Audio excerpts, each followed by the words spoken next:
Hello dear students, now we are going to continue the topic physical properties. ठीक है, physical properties हमने start करा था last video में और वहाँ पे मैंने आपके साथ 3 physical properties discuss करी थी, atomic size, ionization enthalpy and density, है ना।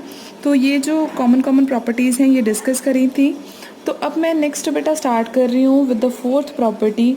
अब बेसिकली हम ना इसके मेटालिक कैरेक्टर के साथ डील करेंगे और मेटालिक कैरेक्टर से रिलेटेड जितनी भी प्रॉपर्टीज़ हैं उनको ट्राई करेंगे कवर करने का। ठीक है बच्चे। अब सबसे पहली बात ये आती है कि क्या D block as a metals behave करती हैं। Then definitely yes, these are metallic in nature. ठीक है, जो आपकी डी ब्लॉक हैं एलिमेंट्स हैं दीज आर मेटल्स।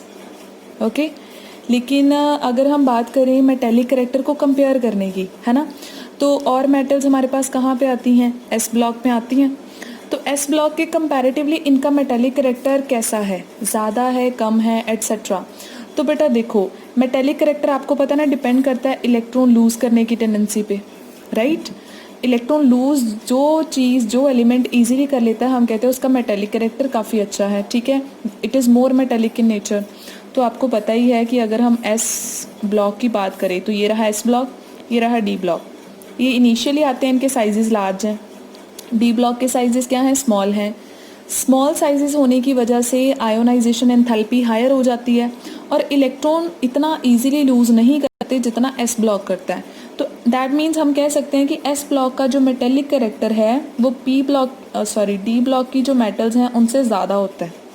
ठीक है, slightly weaker metallic character as compared to the S block metals. Clear? अब उसी के साथ में इसकी बात आ जाती है कि इसकी बॉन्डिंग कैसी होती है। हमने मेटेलिक बॉन्ड पढ़ रखी है ना। ठीक है, मेटेलिक बॉन्डिंग अगर हम चेक करें तो कैसी होती है। तो मेटेलिक बॉन्ड क्या होती है, अब जैसे मैंने आपको एग्जांपल ऑलरेडी मतलब चीज़ें +1 में करवा रखी हैं कि जैसे सोडियम एक मेटल है। जब आप सोडियम मेटल का क्रिस्टल चेक करोगे तो उसमें आपको सोडियम मेटल आइटम्स नहीं मिलेंगे, जो उनके लूजली बाउंड इलेक्ट्रॉन्स हैं वो निकल जाते हैं, जिसकी वजह से मेटल आइटम पे पॉजिटिव चार्ज आ जाता है। तो हम उसको क्या बोलते हैं, कर्नल बोलते हैं। ठीक है, तो मेटेलिक बॉन्ड क्या होती है कि मेटल का ये जो आयन है ये अपने इलेक्ट्रॉन के साथ कितनी इंटरेक्शन रखता है, पॉजिटिव नेगेटिव दोनों चीज़ें आपस में कितनी इंटरेक्शन रख रही हैं, this will decide the metallic bond. ठीक है, तो मेटल का साइज जितना छोटा होगा, इलेक्ट्रॉन्स जितने ज़्यादा होंगे, मेटेलिक बॉन्ड उतनी ज़्यादा स्ट्रॉन्ग बनेगी। अब हमने देखना है कि एस और डी में से मेटेलिक बॉन्ड किसका स्ट्रॉन्ग होता है। तो डेफिनेटली बच्चे आप देखो कि सपोज़ हम सोडियम पोटेशियम की बात करें तो उनके पास तो एक ही इलेक्ट्रॉन होता है। अगर हम मैग्नीशियम कैल्शियम ग्रुप 2 की बात करें तो उनके पास 2 इलेक्ट्रॉन्स होते हैं जो मेटेलिक बॉन्ड बनाते हैं। डी के पास बहुत सारे इलेक्ट्रॉन्स होते हैं, एस वाले भी होते हैं, डी वाले भी होते हैं। ठीक है, तो इनके पास नंबर ऑफ इलेक्ट्रॉन्स बहुत सारे हैं, जिसकी वजह से जो मेटल एटम है, ठीक है, मान लो किसी के अराउंड मान लो 4 इलेक्ट्रॉन है, लूजली बाउंड 4 इलेक्ट्रॉन है, तो मेटल एटम पे कौन सा चार्ज आ जाएगा, 4 पॉजिटिव। ठीक है, मेटल का साइज भी छोटा है, ऊपर से उसके ऊपर जो पॉजिटिव चार्ज डेंसिटी है वो भी ज़्यादा है, नियर बाय जो अनपेयर्ड इलेक्ट्रॉन है वो भी बहुत सारे हैं। तो डेफिनेटली जो मेटेलिक बॉन्ड है वो बहुत स्ट्रॉन्ग बनेगा।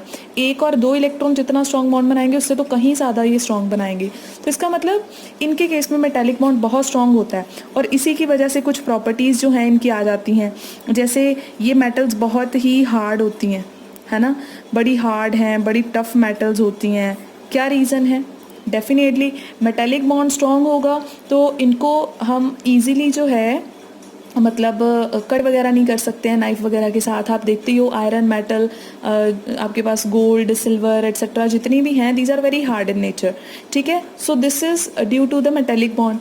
अब उसके बाद में और क्या रीज़न हो सकता है, इनकी हाई एंथैल्पी ऑफ एटमाइजेशन होती है। ठीक है, ये सारी प्रॉपर्टीज़ आ जाएंगी इनकी फर्दर। ठीक है, मैं इसी में कवर करती हूँ, हाई एंथैल्पी ऑफ एटमाइजेशन।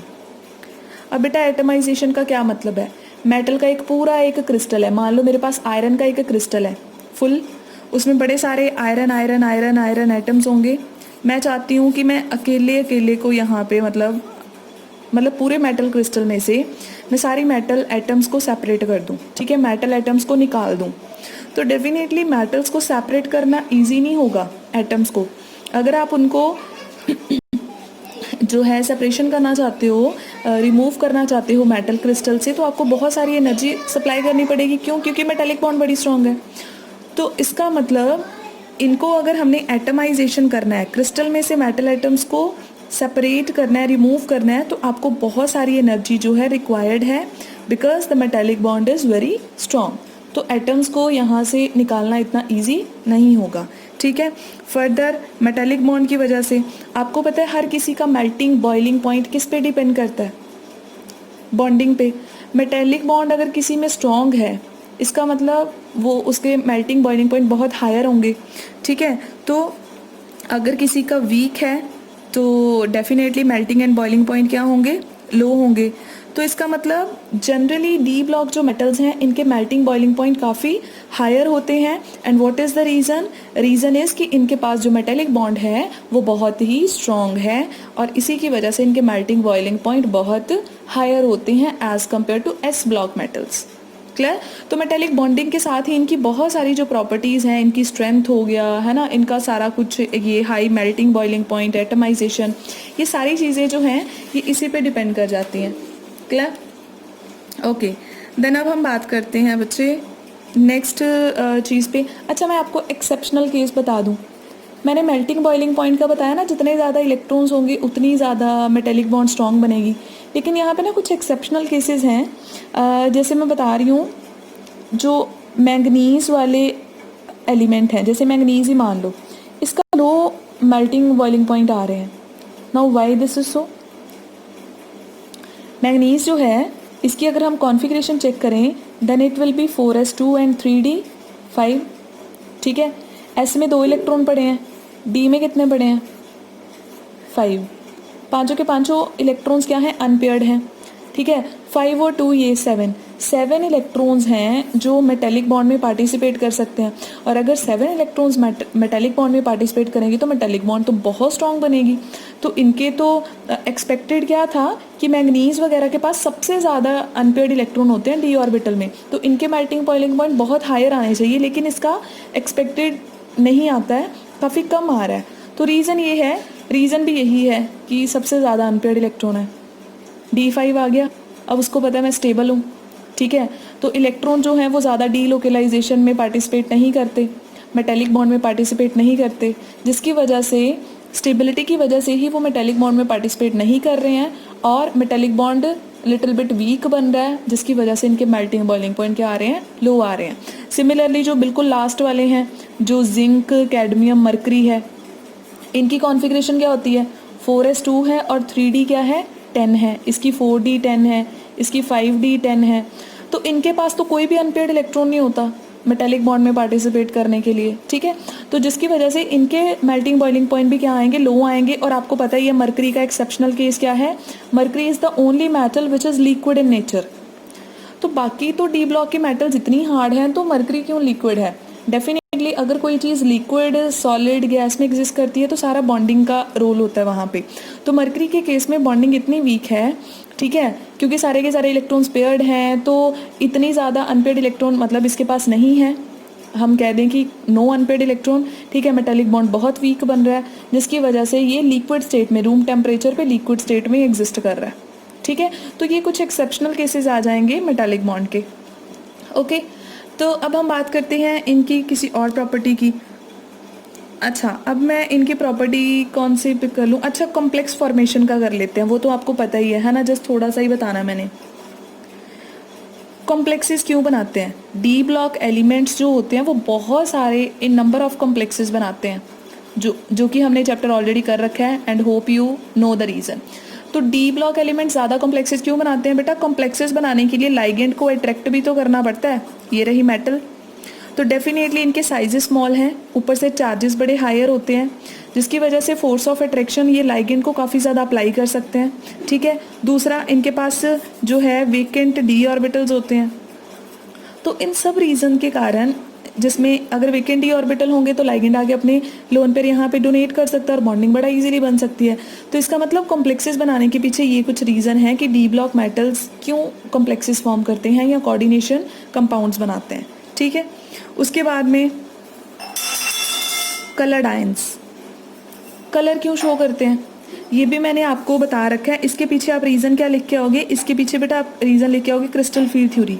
मैंने वहीं पे बताया था कि डी ब्लॉक में रिपीट होगा और वहाँ पे मैं नहीं बताऊंगी। तो आपको पता है आपने यहाँ पे क्या लिखना है कि देखो जो हमारे डी ऑर्बिटल्स होते हैं जब लाइगेंड इनको अप्रोच करता है तो ये स्प्लिट कर जाते हैं। स्प्लिटिंग की वजह से हमारे पास 2 सेट बन जाते हैं डी ऑर्बिटल्स के।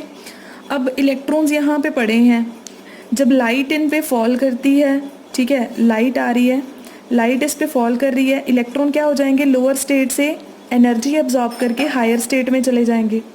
और जब ये एक्साइटेड स्टेट में चले गए उसके बाद में जब ये वापस आएंगे तो कुछ ना कुछ सर्टेन अमाउंट ऑफ एनर्जी क्या करेंगे, रिलीज करेंगे, which lies in the visible region, और इसी की वजह से इनका कलर आता है।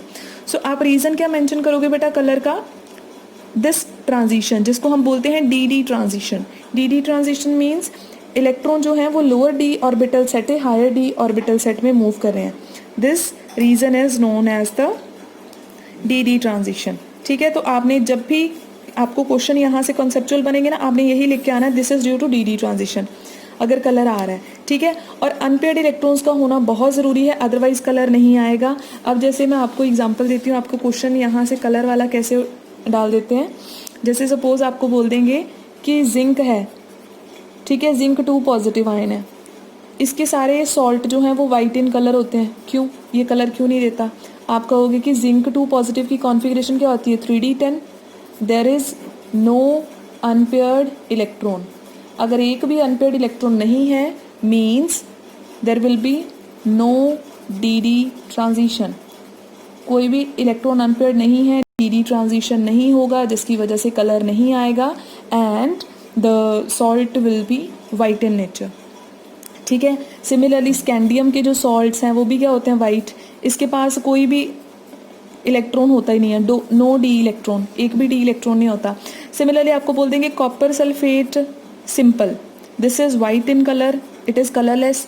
लेकिन अगर कॉपर सल्फेट पेंटाहाइड्रेट है then it will be blue in colour, why so. ठीक है, तो कलर अगर इसका आ रहा है तो इसमें ट्रांजिशन हो रही होगी क्योंकि इसमें लाइगेंड आ गया, और लाइगेंड जब आ जाएगा तो लाइगेंड स्प्लिटिंग करवा देगा, स्प्लिटिंग की वजह से ब्लू कलर आ जाएगा। इसमें कोई भी लाइगेंड नहीं है, कोई स्प्लिटिंग नहीं होगा, तो डेफिनेटली कलरलेस आएगा। तो ऐसे करके एक चीज़ का पूछ लेंगे, why this is coloured, why this is colourless. तो आपने ये थोड़ा सा ना काउंट ज़रूर कर लेना कि किसके पास डी ऑर्बिटल में अनपेयर्ड इलेक्ट्रॉन है या नहीं है, इन पे फोकस करना है बस। अगर अनपेयर्ड इलेक्ट्रॉन है कलर आएगा, नहीं है नहीं आएगा, दैट्स इट। ठीक है, ओके। देन अब अगर मैं नेक्स्ट प्रॉपर्टी की बात करूँ, ठीक है, इसी में तो नेक्स्ट प्रॉपर्टी बेटा मेरी आ जाएगी मैग्नेटिक प्रॉपर्टी। तो मैग्नेटिक प्रॉपर्टी भी मैंने आपको करवा रखी है उसी में, क्रिस्टल फील्ड स्प्लिटिंग में, कि मैग्नेटिज्म किस पे डिपेंड करता है, मैग्नेटिज्म डिपेंड करता है अनपेयर्ड इलेक्ट्रॉन्स पे। ठीक है, जितने किसी के पास अनपेयर्ड इलेक्ट्रॉन होंगे उस पर आपने फॉर्मूला लगा देना है, mu is equals to N, n+2, बस कैलकुलेट करके आ जाना है। जैसे मान लो आपको Fe का पूछ रहे हैं, Fe 3 पॉजिटिव का पूछ रहे हैं, 3 पॉजिटिव में 3d5 होता है, 3d5 मतलब all the electrons are single, single मतलब n की वैल्यू क्या आ गई 5, तो म्यू की वैल्यू क्या कैलकुलेट करके आ जाओगे, 5 + 2 7 √35 Bohr magneton. So this will be the magnetic property. ठीक है, तो आपसे ये पूछा जाएगा 2-4 आयंस लिख के, which one is paramagnetic, which one is diamagnetic, या मैग्नेटिक मोमेंट कैलकुलेट करके बता दो एक सिंगल आयन की। ठीक है, तो आप कर सकते हो। जिसके पास अनपेयर्ड इलेक्ट्रॉन नहीं आएंगे, सारे के सारे पेयर्ड होंगे, उसकी मैग्नेटिक मोमेंट भी 0 आएगी। ठीक है, ओके बच्चे। अब मैग्नेटिक मोमेंट से रिलेटेड आपको जो कॉन्सेप्चुअल क्वेश्चन दिया जाता है, दिस इज बेटा देखो किसी भी चीज़ की जो मैग्नेटिक मोमेंट होती है, जो मैग्नेटिक कैरेक्टर है वो क्यों आ रहा है, व्हाट इज़ द रीज़न। तो मैग्नेटिक कैरेक्टर आने के पीछे 2 रीज़न है, एक होता है आपका ऑर्बिटल मोशन और एक होता है आपका स्पिन मोशन। ठीक है बच्चे, बेसिकली कोई भी चीज़ मैग्नेटिक बिहेवियर शो कर रहा है, क्यों, देखो अगर आपके पास कोई एटम है, एटम में इलेक्ट्रॉन्स हैं, इलेक्ट्रॉन्स क्या करते हैं, कॉन्टिन्यूसली मूव कर रहे हैं around the nucleus, this is there orbital motion. Move करेंगे तो जब एक चार्ज्ड बॉडी बेटा मूव करती है तो वो अपने अराउंड क्या प्रोड्यूस करती है, मैग्नेटिक फील्ड प्रोड्यूस करती है, और वो magnetic field definitely magnetic properties के लिए रिस्पॉन्सिबल है। तो एक इलेक्ट्रॉन कैसे मूव करता है अराउंड द न्यूक्लियस, उसको बोलते हैं ऑर्बिटल मोशन, और उसकी वजह से जो मोमेंट आता है उसको हम बोलते हैं ऑर्बिटल मैग्नेटिक मोमेंट। ठीक है। और स्पिन मोशन कौन सा होता है, जब इलेक्ट्रॉन अपनी एक्सिस के अबाउट रोटेट करेगा, क्लॉकवाइज एंटी क्लॉकवाइज, है ना, स्पिन करता है ना, तो इसकी वजह से जो आता है उसको हम क्या बोलते हैं, स्पिन मैग्नेटिक मोमेंट। ठीक है। अब आपसे क्वेश्चन क्या करा जाता है कि डी ब्लॉक मेटल्स के केस में orbital magnetic moment almost zero आता है, और सारे का सारा जो मोमेंट होती है वो स्पिन मोशन के कारण आती है। सो वाई दिस इज सो। ठीक है, ये आपसे क्वेश्चन करेंगे। ठीक है। और क्योंकि हम ये जो फॉर्मूला लगा रहे हैं ना, mu is equals to √n+2, ये स्पिन मैग्नेटिक मोमेंट कैलकुलेट करने का फॉर्मूला है। तो क्यों स्पिन मैग्नेटिक मोमेंट का रोल है ये ऑलमोस्ट ना के बराबर आ रहा है। सो वैसे कैसे आता है, वैसे दोनों को सम करके आता है, और डी के केस में ये ऑलमोस्ट ज़ीरो है। वाई दिस इज सो, आप रीज़न क्या लिखोगे कि देखो जो डी इलेक्ट्रॉन्स हैं वो लाइगेंड के इफेक्ट में आने के कारण उनका जो ऑर्बिटल मोशन है वो हिंडर्ड हो जाता है। ठीक है। ऑर्बिटल मोशन रुक जाने की वजह से उनका ऑर्बिटल मैग्नेटिक मोमेंट नहीं आता, क्योंकि लाइगेंड जो है उसका जो इलेक्ट्रिक फील्ड है वो इसको क्या करता है, इसके मोशन को कंट्रोल करता है, हिंडर कर देता है, जिसकी वजह से ये मोमेंट नहीं आता और सिर्फ ये मोमेंट रिस्पॉन्सिबल रह जाता है। तो इसी वजह से ऐसा होता है। तो ये आपको कॉन्सेप्चुअल क्वेश्चन पूछा जा सकता है। क्लियर। अब इसके अलावा अगर हम और प्रॉपर्टीज़ की बात करें तो बेटा साइज़ वगैरह की कुछ प्रॉपर्टीज़ हैं। ठीक है आपके पास। अब जैसे मैं आपको बता दूं साइज़ के साथ कौन सी प्रॉपर्टीज़ रिलेटेड हैं। 9th प्रॉपर्टी की बात कर रहे हैं। साइज़ प्रॉपर्टी आपकी आ जाएगी एलॉयज़। डी ब्लॉक मेटल्स ही क्यों एलॉयज़ बनाती हैं। एलॉयज़ का मतलब क्या होता है, एक मेटल में दूसरी मेटल को मिक्स कर देना, मेटल्स के मिक्सचर से एलॉयज़ बन रहे हैं।